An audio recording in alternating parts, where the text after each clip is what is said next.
Pernah nggak sih kamu ngerasa gagal cuma gara-gara nge-scroll HP 5 menit? Kamu lihat teman-teman ketawa, sukses, kayaknya hidup mereka tuh sempurna banget.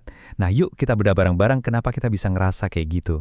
Kayaknya kita semua pernah ya ngalamin ini. Scroll, scroll, scroll, kok ujung-ujungnya malah ngerasa kecil banget, ngerasa ketinggalan. Nah, di bagian pertama ini kita bakal lihat nih, gimana sih kok kegiatan sesimpel itu bisa jadi jebakan buat kita.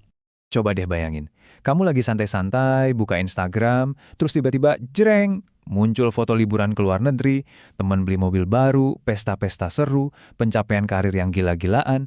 Rasanya tuh kayak semua orang lari kenceng banget, sementara kita kayaknya baru mau ngiket tali sepatu. Dan perasaan itu tuh nyata banget. Kita jadi ngebandingin hari kita yang ya gitu-gitu aja. Mungkin lagi berantakan, lagi banyak ragunya, sama rentetan kesempurnaan di layar HP. Tiba-tiba aja, kamar yang tadinya nyaman jadi sempit, masalah yang tadinya kecil jadi gede banget rasanya. Oke, sekarang ayo kita bedah lebih dalam lagi. Sebenarnya masalah utamanya itu bukan hidup kamu yang salah. Bukan, tapi cara kita membandingkannya. Ada kesalahan fundamental nih di permainan banding-bandingan di sosmed ini. Nah, ini dia nih biang keroknya. Kita itu ngebandingin behind the scenes kita, semua kekacauan, keraguan, momen-momen yang gak Instagramable sama sekali, dengan highlight reel atau cuplikan terbaik hidup orang lain. Ya jelas gak adil kan? Mereka kan milih yang bagus-bagusnya aja, yang udah diedit, udah difilter. Sementara kita ngelihat 100% realita kita yang kadang ya amburadul. Jadi intinya gini, anggap aja media sosial itu panggung teater. Nggak ada kan orang yang bakal ngepost foto lagi nangis di kamar mandi, atau pas ditolak kerja untuk ke-10 kalinya, atau pas lagi berantem hebat sama pasangan. Nggak ada. Yang mereka tunjukin itu cuma adegan pas mereka menang, pas dapet tepuk tangan. Oke, sekarang kita masuk ke sebuah analogi keren yang bisa bantu kita ngebongkar semua ilusi kesempurnaan online ini. Saya suka nyebutnya ilusi pupuk palsu. Kita semua pasti tahu kan pepatah lama, rumput tetangga selalu kelihatan lebih hijau. Nah, di zaman sekarang, di zaman digital ini, pepatah itu perlu di-update dikit.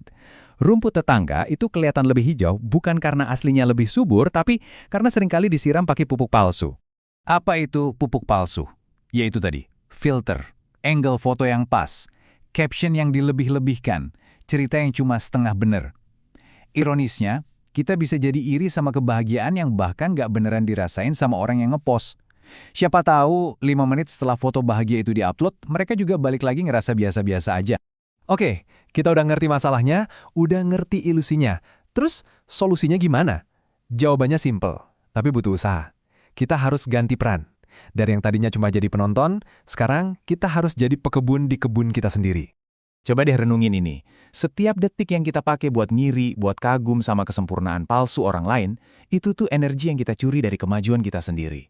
Sama aja kayak kita ngebiarin taman kita sendiri kering kerontang karena kita terlalu sibuk ngeliatin rumput tetangga yang jangan-jangan cuma rumput sintetis. Caranya gimana? Ada 3 langkah sederhana tapi super powerful. 1. Sadar. Sadari kalau kita selama ini cuma penonton dan sekarang saatnya turun dari kursi. 2. Tarik kembali semua energi dan fokus yang tadi keluar, arahkan ke dalam diri kita.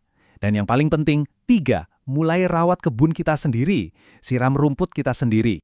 Nah, ini bagian pamungkasnya. Ini soal gimana kita bisa benar-benar nemuin kebahagiaan yang asli, yang otentik, yang nggak perlu dibanding-bandingin. Ingat ya, tujuannya itu bukan buat punya hidup paling sempurna atau dapat like paling banyak. Bukan itu. Tujuannya adalah kemajuan, progres. Jadi rayain hal-hal kecil. Berhasil ngerjain tugas yang ketunda? Keren. Belajar satu hal baru hari ini? Mantap. Bisa tidur nyenyak karena tahu kita udah ngelakuin yang terbaik. Itu kemenangan sejati. Jadi ini dia intinya, sirami rumputmu sendiri. Coba deh, taruh HP-nya sebentar, lihat sekeliling. Investasikan waktu dan tenaga kamu buat hidup kamu yang nyata. Siram rumput kamu pakai usaha nyata, keringat nyata dan cinta yang nyata. Sebelum kita tutup, saya mau ninggalin satu pertanyaan buat kamu renungin. Hari ini, coba sebutin satu aja hal kecil yang bikin kamu bersyukur. Satu hal yang gak butuh validasi atau like dari siapapun. Nah, kebahagiaan kecil itulah bibit pertama di kebunmu yang sesungguhnya.